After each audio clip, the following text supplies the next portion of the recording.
Once again very good evening to all of you friends. आज एक नया topic discuss करेंगे जो आजकल बहुत ज्यादा स्कूल्स के अंदर और सीबीएसई के अंदर ट्रेंड में चल रहा है।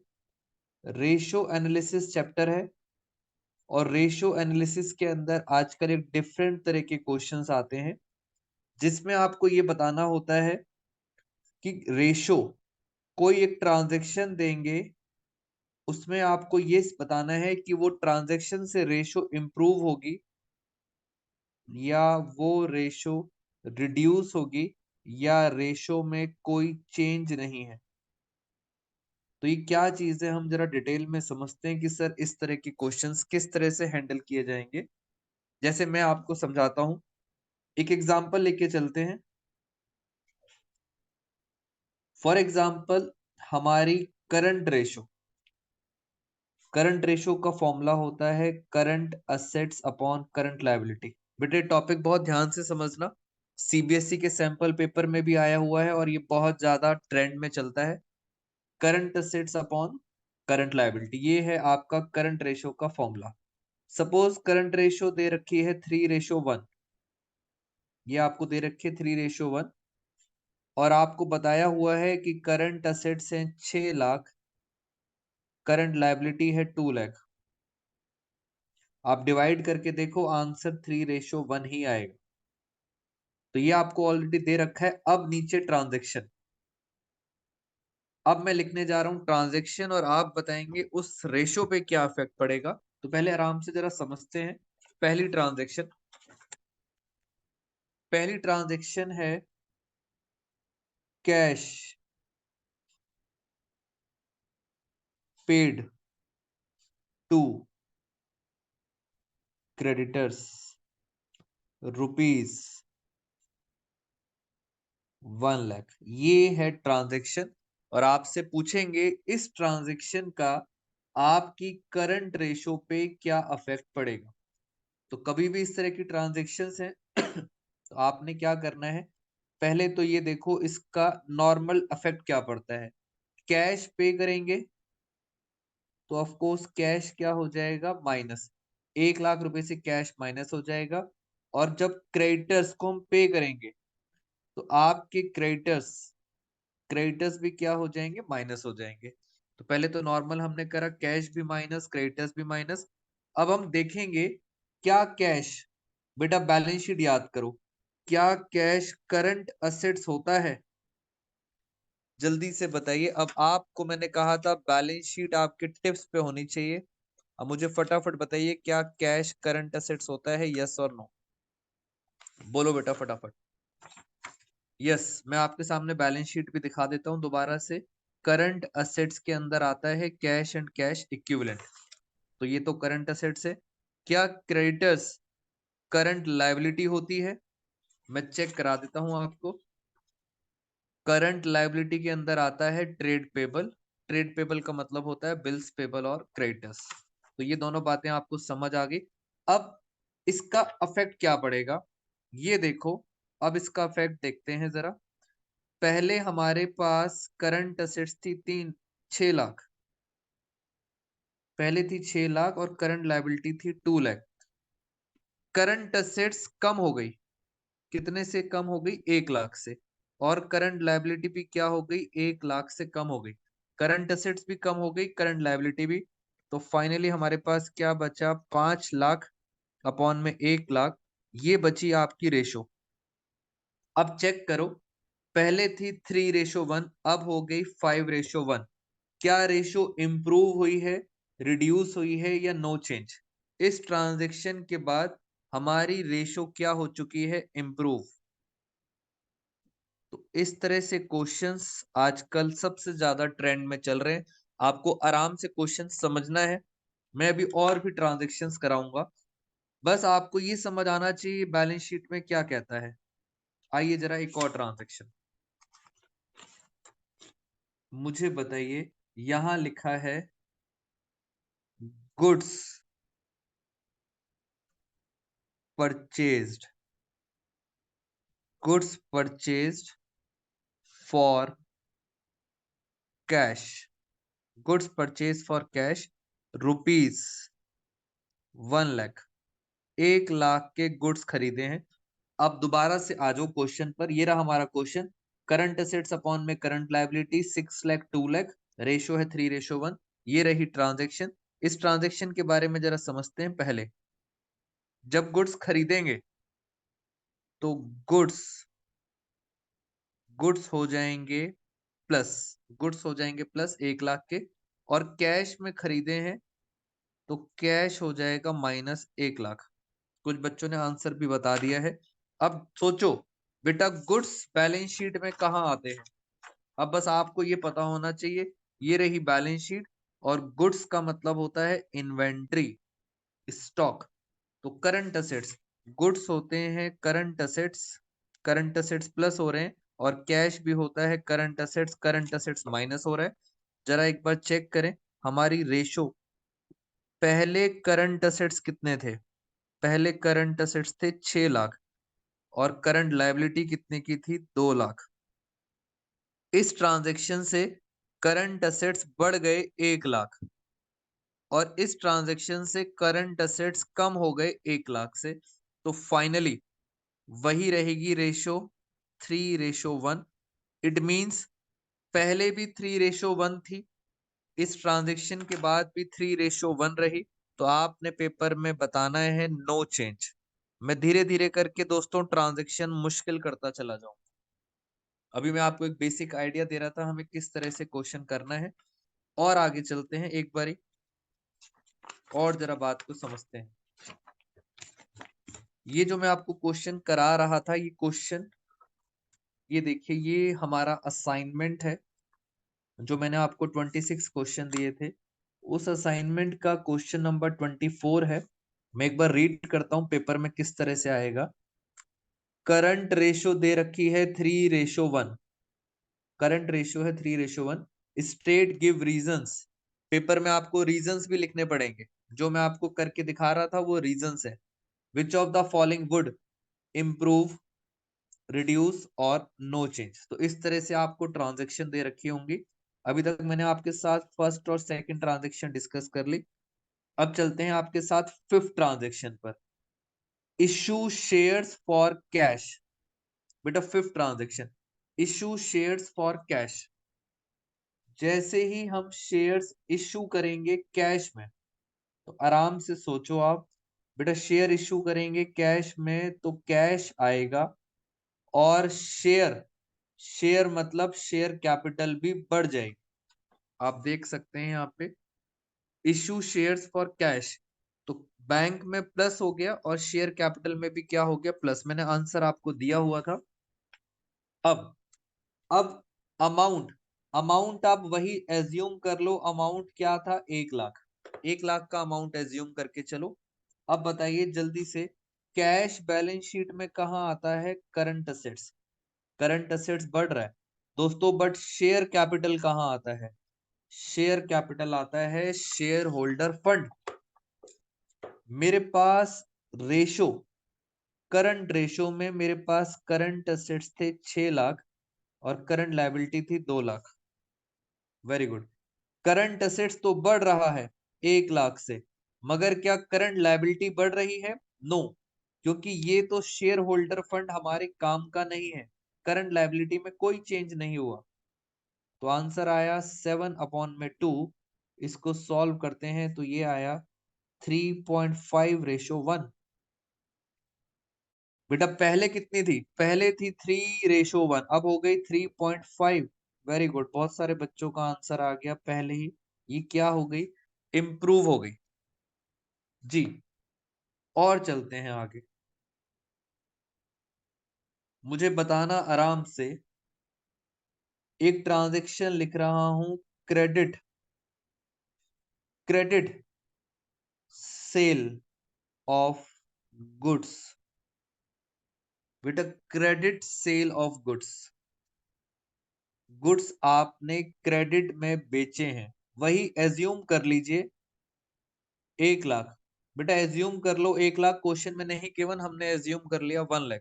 देव जैन का आंसर आ गया। क्रेडिट सेल, जैसे ही क्रेडिट सेल करेंगे, आपको पता है हमारे गुड्स क्या हो जाएंगे माइनस। क्रेडिट का मतलब ये क्या बन गए, डेटर। डेटर क्या हो गए, बढ़ गए। तो गुड्स माइनस और डेटर प्लस। गुड्स भी करंट असेट्स के अंदर आता है, इन्वेंट्री, और डेटर भी आते हैं ट्रेड रिसीवेबल करंट असेट्स। बेटा एक करंट असेट्स माइनस हो रहा है और करंट असेट्स ही बढ़ रहा है, इसका मतलब नो चेंज। बेटा इसका मतलब है नो चेंज, क्योंकि करंट असेट्स ही माइनस है, करंट असेट्स ही बढ़ रहा है, नो चेंज। अब क्वेश्चन ये है, मेरे डेटर कितने के थे, मैंने जब बेचा तो डेटर कितने के हो गए, 1 लाख। यहां से आपको bill, B R received from, धीरे धीरे करके ट्रांजैक्शंस मुश्किल होती जाएंगी। बेटा डेटर से बिल मिल गया, बी आर मिल गया, बताइए पहले तो डबल इफेक्ट। आपको पता है जैसे ही बिल मिलेगा बी आर हो गया प्लस, मेरे पास बी आर आया, किससे आया, डेटर से, और डेटर हो गए माइनस। डेटर से आपको बिल मिला है B R, B R plus debtor minus. और अच्छी बात यह है बी आर भी करंट असेट्स है और डेटर भी क्या है, करंट असेट्स। जिन बच्चों को अभी भी डाउट है वो चेक कर सकते हैं, करंट असेट्स के अंदर trade receivable, B R plus debtor दोनों ही क्या है, करंट असेट्स। एक करंट असेट्स बढ़ रहा है और एक करंट असेट्स कम हो रहा है, इसका मतलब आंसर हुआ नो चेंज। बेटा ये हुआ no change. Next, next transaction अभी और मुश्किल कर देते हैं। हमारे असाइनमेंट की ट्रांजेक्शन देखिए आप, पॉइंट नंबर 8, ये बी आर हो गया डिसऑनर।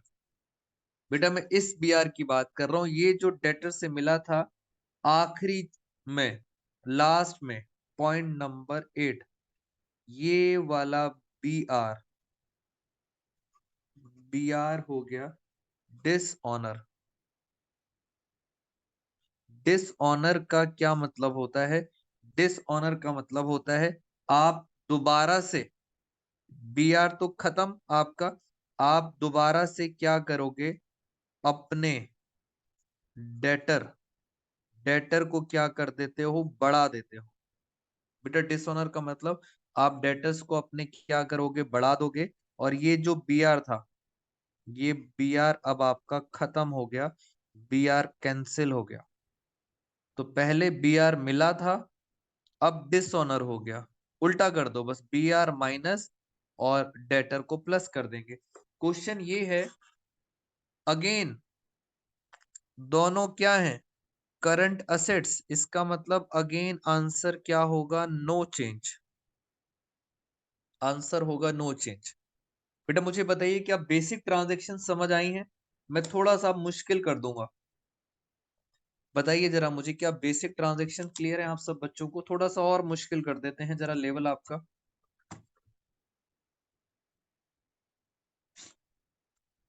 जी यहां तक आप सब बच्चों को क्लियर है, ट्रांजैक्शंस थोड़ी सी और मुश्किल।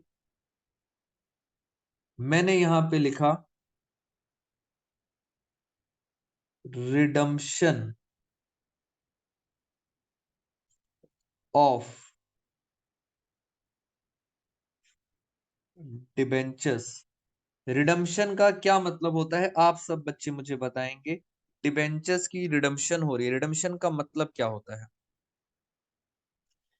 बेटा जिस साल, रिडम्पशन का मतलब होता है, जल्दी से बताइए, रिडम्पशन का मतलब है रीपेमेंट, आप पैसा वापस कर रहे हो। सबसे इंपॉर्टेंट बात बताने जा रहा हूं, कुछ बच्चों को पहले से ही इसमें डाउट है। बेटा नॉर्मली जो डिबेंचर्स होते हैं वो क्या होते हैं, हमारी नॉन करंट लायबिलिटी। डिबेंचर्स क्या होते हैं, नॉन करंट लायबिलिटी। मगर जिस साल रिडम्पशन कर रहा हूं, यानी मैं उनको पैसे वापस कर रहा हूं, जिस साल पैसे वापस करेंगे उस साल जो है वो डिबेंचर्स हमारी क्या बन जाती है, करंट लायबिलिटी। क्योंकि जिस साल 12 महीने के अंदर अगर मैं उनका पैसा वापस कर रहा हूं, तो आप डिबेंचर्स को कहां दिखाते हैं, करंट लायबिलिटी में। नॉर्मली डिबेंचर्स कहां आते हैं, non current liability. But redemption का मतलब है आप उस साल पैसा वापस कर रहे हो। इसका मतलब 12 महीने के अंदर आप पैसा वापस कर दोगे, और 12 महीने वाली चीज कहां आती है, करंट लायबिलिटी। तो एक तो करंट लायबिलिटी हो गई खत्म, और जैसे ही रिडम्पशन पे करेंगे आपका कैश भी क्या हो जाएगा, खत्म। तो सबसे इंपॉर्टेंट पॉइंट तो आपको ये समझ आना चाहिए, सर हमने इसे सीएल क्यों माना। कैश क्या है, कैश है करंट असेट्स, और सीएल हो रही है माइनस। आइए जरा हम रेशो चेक करते हैं। पहले थी रेशो 6 लाख अपॉन में 2 lakh, current assets current liability. Current assets कम हो रही है, 1 लाख एज्यूम कर लेते हैं, और करंट लायबिलिटी भी कम हो रही है। तो फाइनली आंसर आया 5 अपॉन में 1। इसका मतलब रेशो क्या हो रही है, आपकी रेशो हो रही है इंप्रूव। बेटा मुझे बताओ, ये डिबेंचर्स वाला लॉजिक समझ आया है आपको?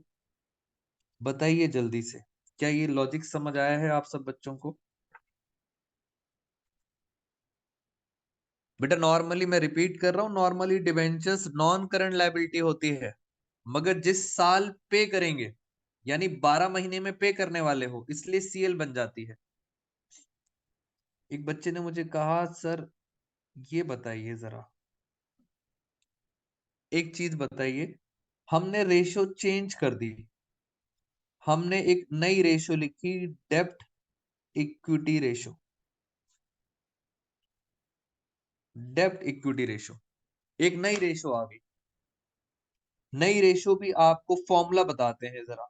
बेटा फॉर्मूला क्या होता है, डेब्ट इक्विटी रेशो का फॉर्मूला होता है डेब्ट अपॉन में इक्विटी।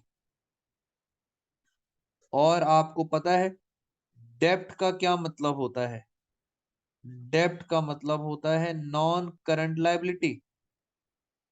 इक्विटी का क्या मतलब होता है, इक्विटी का मतलब होता है शेयर होल्डर फंड।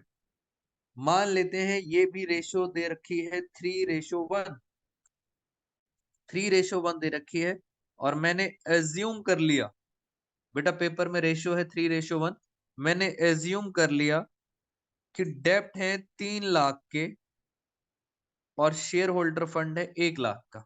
ये मैंने एज्यूम कर लिया। अब एक ट्रांजेक्शन, यही ट्रांजेक्शन है, ये लो मैं यहां लिख देता हूं, यही ट्रांजेक्शन है redemption of debentures, redemption of debentures ₹1 lakh. Debentures redeem हो रहे हैं 1 लाख से। तो आपने ध्यान से समझना है, इससे करंट असेट्स कैश हमारा कम हो जाएगा, कैश कम हो जाएगा। और डिबेंचर्स, बेटा डिबेंचर्स को आप क्या मान के चलोगे, करंट लायबिलिटी। मैंने अभी भी बताया है डिबेंचर्स जिस साल रिडीम होती है उस साल वो करंट लायबिलिटी बनती है। ना करंट असेट्स किसी काम की, ना करंट लायबिलिटी किसी काम की। तो आंसर क्या आएगा, आंसर आएगा नो चेंज। बेटा आंसर आएगा no change, redemption of debentures. ये मैं आपको समझाना चाह रहा था कि इसके अंदर आंसर क्या बन जाएगा, आपको नो चेंज। एक और पॉइंट लेके चलते हैं, पॉइंट नंबर 2, इश्यू ऑफ, मैं मुश्किल मुश्किल ट्रांजैक्शंस करा रहा हूं, इश्यू ऑफ बोनस शेयर्स। अब आप में से आधी पॉपुलेशन इसका आंसर गलत देगी। इश्यू ऑफ बोनस शेयर, सोच के बताइए क्या होगा। बेटा पहली बात, बोनस शेयर्स दिए जाते हैं फ्री में, फ्री में दिए जाते हैं।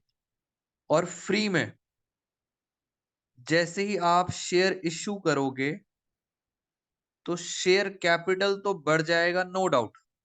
आप शेयर दोगे, इश्यू करोगे तो शेयर तो बढ़ जाएंगे, बट आपके पास क्या कोई कैश आएगा, नहीं। क्योंकि बोनस दिया जाता है फ्री में, फ्री में दिया जाता है। और बेटा फ्री का मतलब आप अपने प्रॉफिट में से देते हो, प्रॉफिट में से देते हो। और सबसे इंपॉर्टेंट बात, एक दो बच्चों को याद आ गया है, बोनस शेयर्स फ्री में देते हैं। फ्री में पता है पैसा कहां से निकालते हैं? पैसा निकालते हैं सिक्योरिटी प्रीमियम से। सिक्योरिटी प्रीमियम का एक सेक्शन था 52, उस सेक्शन में लिखा था इस प्रीमियम से, इस प्रॉफिट से आप क्या दे सकते हो? बोनस। तो जैसे ही आप सिक्योरिटी प्रीमियम, ये एक प्रॉफिट है, इससे बोनस बांटोगे, इससे पैसा निकाल के दोगे, तो प्रीमियम क्या हो जाएगा? माइनस। प्रॉफिट हो रहा है कम और शेयर बढ़ रहे हैं। आई रिपीट, बेटा फ्री में कहां से बांटोगे? प्रॉफिट से। सिक्योरिटी प्रीमियम से बोनस शेयर दिया जाता है, इसके लिए एक सेक्शन आया हुआ है जो बहुत इंपॉर्टेंट है आप सबके में, 52 सब सेक्शन 2। तो प्रीमियम खत्म, प्रॉफिट खत्म, शेयर बढ़ गए। अब बताओ शेयर कैपिटल कहां आती है? शेयर कैपिटल आती है शेयर होल्डर फंड में। बेटा प्रीमियम कहां आता है? प्रीमियम आता है रिजर्व एंड सरप्लस, मतलब शेयर होल्डर फंड। अब जल्दी से बताओ, शेयर होल्डर फंड कम हो रहा है और शेयर होल्डर फंड बढ़ रहा है, क्या रेशो पे कोई अफेक्ट पड़ेगा? Answer is no change. Beta ratio पे कोई अफेक्ट नहीं पड़ेगा। तो प्रीमियम का एक सेक्शन था जो मुझे आपको याद दिलाना था। क्या ये बात आप सब बच्चों को समझ आ गई है? बताइए बेटा वंशिका, चारवी, अलंकृत, कसक, ध्रुव, उत्कर्ष, साम्या, सुमित। बेटा प्रीमियम का सेक्शन एक बार आप पढ़ लेंगे तो आपको और याद आ जाएगा किस तरह से था। तो ये भी हमारा खत्म। रेशियोज क्लियर होनी चाहिए आपको। यस, यहां तक बच्चों को समझ आ गया। मैं कुछ और भी ट्रांजैक्शन आपको बताता हूं, अपने ही नोट्स में से एक बार देख लेते हैं। अब एक आजकल स्कूल में वाइवा और प्रैक्टिकल का ट्रेंड चल रहा है, वहां पे एक क्वेश्चन पूछा गया। बेटा वहां पे एक ट्रेंड है, उस ट्रेंड के अंदर कुछ क्वेश्चन पूछा गया, मैं आपको वो भी बता देता हूं। वो ट्रेंड क्या है? उन्होंने एक ट्रांजैक्शन दी, उन्होंने कहा cash paid to creditors rupees 1 lakh. ये एक ट्रांजैक्शन है, cash paid to creditors 1 lakh. उन्होंने कहा case number 1, case number 1, question ने कहा जो करंट रेशो है वो दे रखी है 3:1। फिर कहा केस नंबर 2, केस नंबर 2 में करंट रेशो दे रखी है 1:1। केस नंबर 3, यहां पे करंट रेशो दे रखी है 1:3। 3 केसेस है। उन्होंने कहा इस ट्रांजैक्शन का इन पे क्या इफेक्ट पड़ेगा। तो पहले तो ट्रांजैक्शन को समझ लेते हैं, कैश पेड टू क्रेडिटर। इस ट्रांजैक्शन का क्या मतलब है? इसका मतलब है कि आपका कैश, कैश क्या होगा? माइनस। और जैसे ही क्रेडिटर्स को पे करेंगे, आपके क्रेडिटर्स भी क्या हो जाएंगे? माइनस। कैश क्या है? बेटा कैश है करंट असेट्स। और क्रेडिटर क्या है? ये सब चीजें आपको पता है। क्रेडिटर्स होता है करंट लायबिलिटी, ट्रेड पेबल। अब जरा इसका मतलब करंट असेट्स भी कम, क्रेडिटर भी कम, 1 लाख से कम। मान लेते हैं ये हमारे पास रेशो है 3 लाख। बेटा अब देखना जरा, 3 लाख और अपॉन में 1 लाख, ये रेशो थी। अब क्या हुआ? क्या हुआ? 1 लाख ऊपर से भी माइनस और 1 लाख नीचे से भी माइनस। कितना बचा? यहां बचा सिर्फ 2, नीचे तो खत्म ही हो गया बेटा, नीचे खत्म ही हो गया। देखते हैं अभी, यहां देखें जरा, मैं ऐसा करता हूं इससे इजी हो जाएगा आपको। 3 लाख और 1 लाख की जगह ना फिगर्स वैसे ले लेते हैं, अदरवाइज सब में 0 0 आएगा। बेटा फिगर्स को जरा चेंज कर देते हैं। रेशो है 3:1, तो हमने क्या लिखा, हमने लिखा 6 लाख अपॉन में 2 लाख। ये केस नंबर 1 है, आंसर 3:1 ही आएगा। मैंने फिगर चेंज कर दी। पॉइंट नंबर 2, 1:1 है, मैंने यहाँ पे लिख दिया 3 लाख अपॉन में 3 लाख, ये भी 1:1 ही आएगी। लास्ट वाली 1:3 है, तो मैंने एक अमाउंट ऐसा लिखा जिससे आंसर 1:3 ही आएगा, 2 लाख अपॉन में 6 लाख, तो ये आगे 1:3। अब देखते हैं सर क्या हुआ। जैसे ही 1 लाख ऊपर से भी माइनस नीचे से भी माइनस, तो क्या बचा, 5/1। बताइए, पहले 3:1 थी, अब हो गई 5:1। रेशो क्या हो रही है, इंप्रूव। फिर यहां देखो, 1 लाख यहां भी माइनस, 1 लाख यहां भी माइनस, कितना बचा, 2/2, यानी 1/1। पहले भी 1 थी, अब भी 1 है। बेटा ध्यान से देखना, पहले भी 1:1 थी, अब भी 1:1 है, तो ये क्या हो गई, नो चेंज। यहां देखते हैं, 1 लाख माइनस 1 लाख माइनस, ऊपर आया 1 लाख, नीचे आया 5 लाख। इसको सॉल्व करें जरा, इसको सॉल्व करेंगे। अगर मैं इसको सॉल्व करता हूं फ्रैक्शन में, तो ये आ रहा है 0.33:1। इसको सॉल्व करें, इसको सॉल्व करेंगे तो ये आएगा 0.2:1। आप बताइए, पहले थी 33 पैसे, अब हो गई 20 पैसे, क्या लगता है रेशो, बेटा रेशो क्या हो गई, रेशो हो गई रिड्यूस। तो मैं इस क्वेश्चन के थ्रू आपको ये समझाना चाहता था, आप ट्रांजैक्शन को रटेंगे नहीं, एक ट्रांजैक्शन अलग अलग केस में अलग अलग आंसर दे रही है। बेटा नॉर्मली स्टूडेंट्स रट लेते हैं इस ट्रांजैक्शन का ये इम्पैक्ट पड़ेगा, बट ऐसा नहीं है। हर ट्रांजैक्शन अलग अलग केसेस में अलग अलग आंसर दे रही है, इस वजह से मुझे एक क्वेश्चन पिक करना पड़ा। पहले बताओ, क्या ये बात समझ आई है आप सबको, बताइए बेटा फटाफट, जल्दी जल्दी बताओ।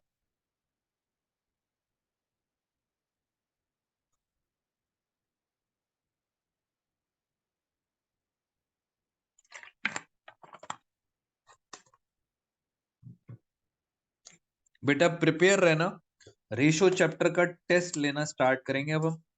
मैं आपके साथ एक दो ट्रांजैक्शन और डिस्कस कर लेता हूँ। जितनी ज्यादा ट्रांजैक्शंस करेंगे उतना आपके लिए इजी हो जाएगा। लो फिर एक और ट्रांजैक्शन, एक एग्जांपल लेके चलते हैं।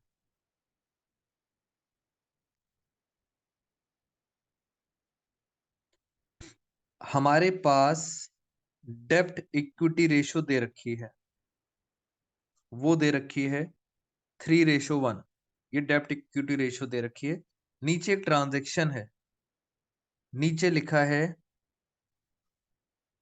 Cell of furniture. फर्नीचर बेचा है जिसकी कॉस्ट कॉस्ट है 50,000, जिसकी कॉस्ट है 50,000, और आपने उसको सेल करा है 60,000। बेटा 50,000 की फर्नीचर, 50,000 का फर्नीचर है, आपने उसे कितने में बेच दिया, 60,000 में। और ऐसा करने से आपके पास प्रॉफिट हो गया 10,000 का प्रॉफिट हो गया। अब बताओ इस रेशो पे क्या इफेक्ट पड़ेगा। बेटा ये रेशो इंक्रीज होगी या डिक्रीज होगी, क्वेश्चन गोस टू यू, बताइए जल्दी से। मैं फिगर्स लिख देता हूं। मैंने 3:2 में लिखा 3 लाख। बेटा टेक योर टाइम और आप सब बच्चे आंसर देंगे। 3 लाख अपॉन में 1 लाख, 3 लाख अपॉन में 1 लाख।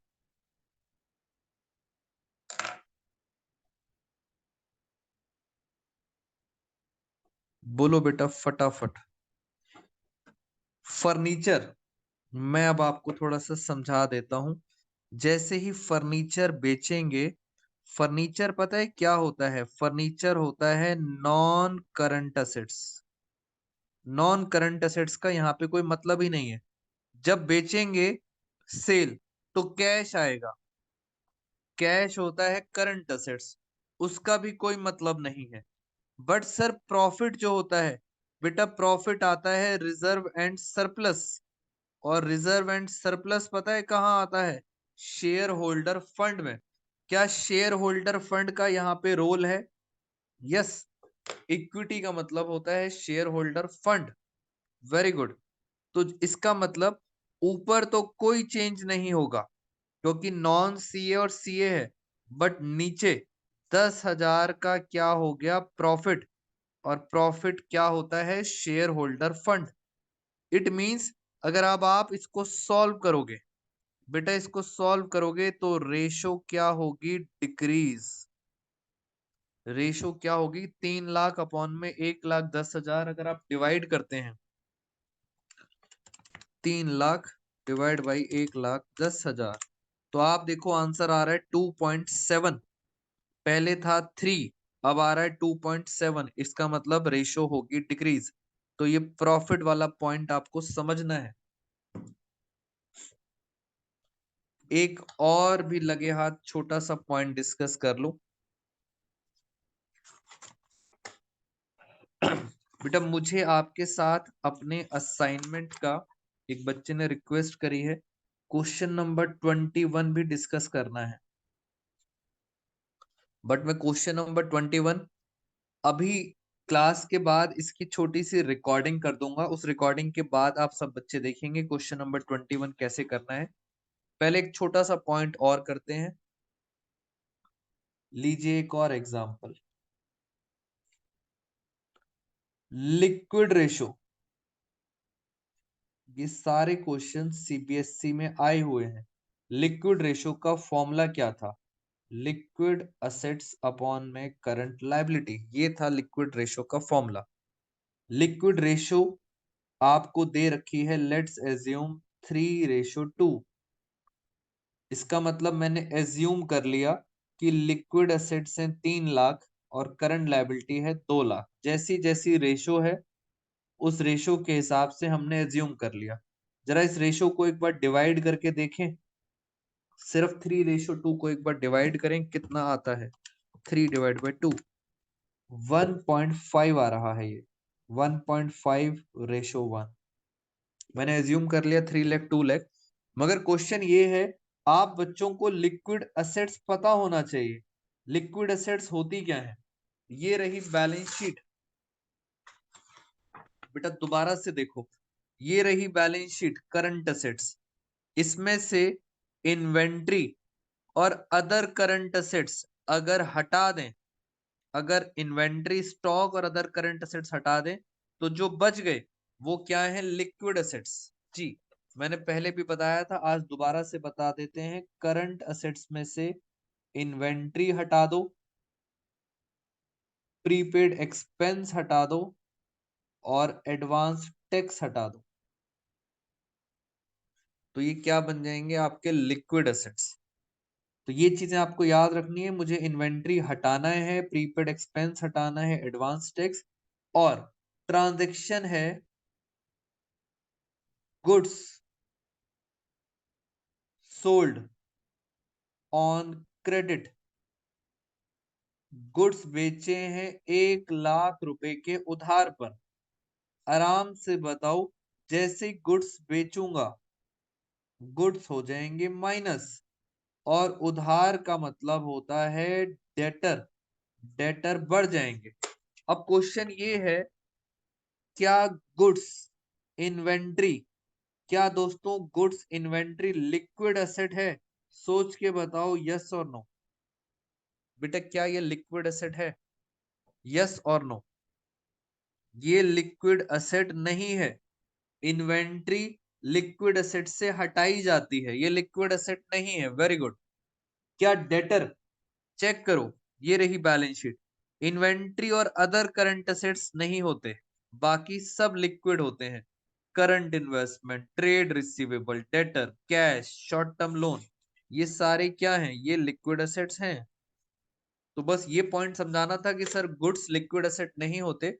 अब इसकी रेशो पे क्या इंपैक्ट पड़ेगा, जरा एक बार चेक करें। पहले थी ratio 3 lakh upon 2 lakh, liquid assets बढ़ गए। कितने से बढ़ गए? 1 लाख। नीचे कोई चेंज नहीं है, तो ये बन गया 4:2। इसका मतलब ये हो गया 2:1। जल्दी से बताइए रेशो।